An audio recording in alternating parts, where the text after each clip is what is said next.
Welcome to Sorare TV and this episode of Budget Builder. This week, guys, we're going to be looking to spend 0.5 Ethereum on unlimited squads. Now, if you've got 0.5 Ethereum knocking around and you're looking to fill some plugs with some extra unlimited cards, maybe one or two of the candidates in this video would be the ones for you. If you're looking to buy a full brand new team, maybe you've just opened your account. If you are going to open an account and play Sorare, there's a link in the description in this video that will get you a free card. You can do whatever you want with it, keep it, sell it, whatever.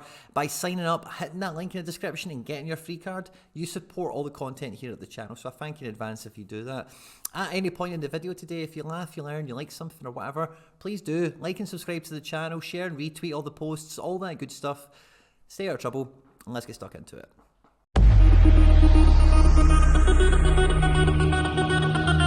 When it comes to goalkeepers in MLS, we've got lots of different shapes and sizes. I think by far and away, Sean Johnson is the apex predator. He is top of the food chain for MLS goalkeepers. His current price at the moment is about 0.19 Ethereum, 0.2 Ethereum, which again depends on when this video goes out. That could mean nothing. But he's at least double the price of every other goalkeeper. Dane St. Clair's had a great season. With Tyler Miller, he's got a strong number 2 behind him, and he's less than half the price. For example, Andre Blake, key number 1. Steve Clark, key number 1. Kalina's had a great debut season with Charlotte, and they've got great home form. Brad Stuver is built on last season's form, and Austin are one of the better teams in MLS this season. And again, these guys are all much cheaper than Sean Johnson, who is top of the food chain. Pedro Gallese also has some international utility, as does Andre Blake. That comes into their pricing also. But for me, the man I think is the best bang for buck now is between two candidates really. I'd probably start with Stefan Fry here. Very cheap. He's 36, so you're not going to get much more utility out of him beyond this season, you would think. But Seattle Sounders won the first ever MLS club to win the CONCACAF Champions League this season. So every Seattle Sounders card that comes out in the 2022 season on Sorare, for me, has an extra little bit of stardust across it because it is a CONCACAF Champions League winning team card, if you like. It was issued in the season they won it. You know he's going to play every week. He scores really well. He's fantastic, but he is 36. But for me, I think when you take the age out of it, the number 1 choice would be Jonathan Bond. 0.08, so he's one of the cheaper goalkeepers in this list. Now, the Galaxy have not been great so far this season, but I do see their form improving. I don't think Jonathan Bond is anything other than their number 1 goalkeeper for the foreseeable future, and it makes it a really easy purchase to make when you know you don't have a number 2 chasing down their tail or a transfer imminent. Now, when it comes to defender choices, you know, you can get swept away thinking about, oh, I want the attacking fullback like Jean Moutinho or somebody like that who can get right up the pitch, or I want the solid centre-back that gets on all the passes and gets up in the box for attacking corners and can get goals, guys like Callens and that sort of thing. But the thing you need to think about with defenders is, number 1, you want guys that will play every game. Number 2, guys that are likely to get a clean sheet at some point. And can they do something at the top end of the pitch? This is the kind of cocktail of ingredients that we're looking to build our defender out of. And for me, scanning across the division, there's only a few key candidates I think right now really jump out. I think the best value for money is Brooks Lennon. It's 0.01 on the 3-day average at the moment, but 0.007. Takes most of the set pieces for Atlanta United, is a right back, but is basically a right winger, gets into the box very often. There's not much of a chance of a clean sheet with Atlanta these days, but for me, I think he's fantastic value for money, and he costs absolute peanuts. But I think the best option overall, and he isn't even really that expensive, is Yaimar Andrade. Now, he can be got now for around 0.4 Ethereum, 0.38, depending on auctions and that sort of thing. I've got this card in my gallery. He has been a stellar performer. Now, these percentages under these numbers here indicate how often he's played in the last 5, 15 and 40 matches, percentage-wise.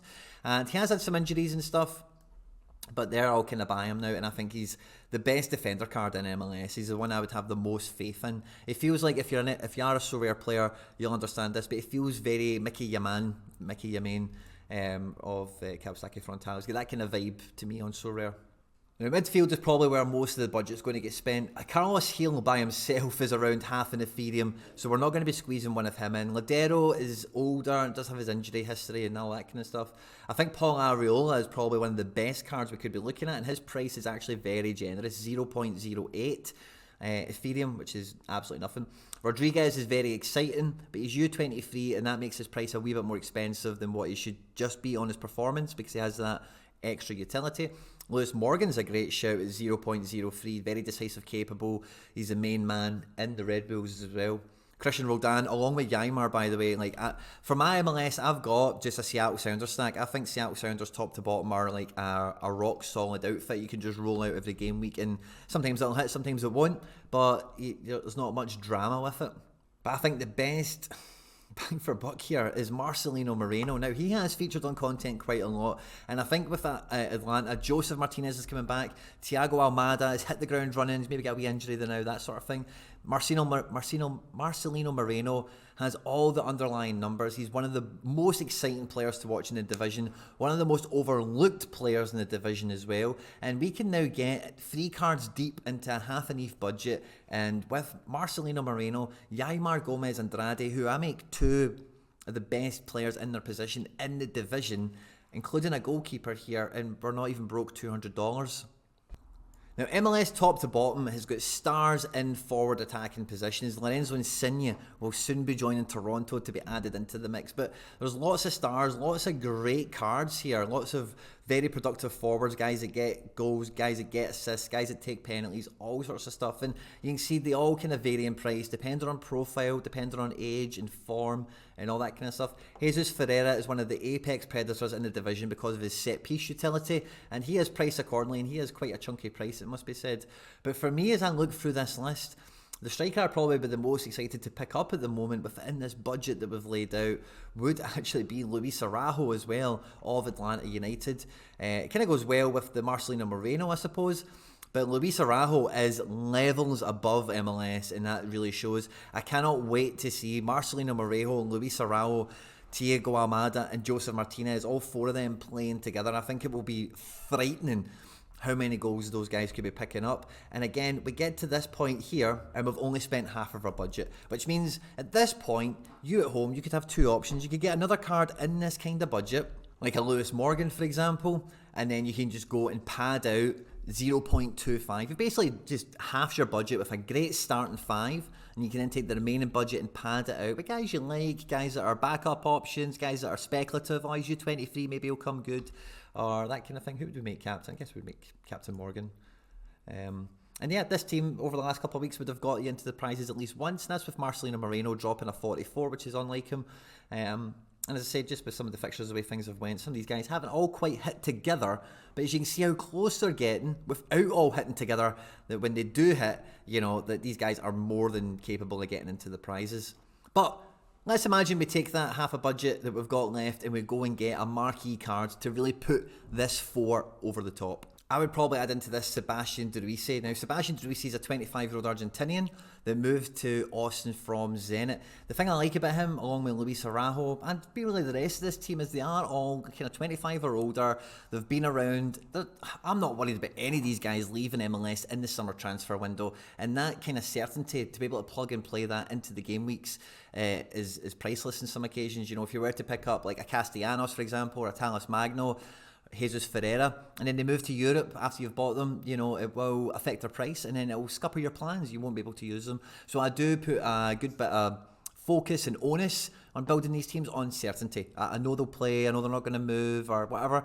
Things that you can't account for, injury and suspension, it is what it is. But this team, guys, for the few times they've played together, you know, they've been right in amongst it. Say Marcelino Moreno with that 44 odd, Ymar with a 44 the week before.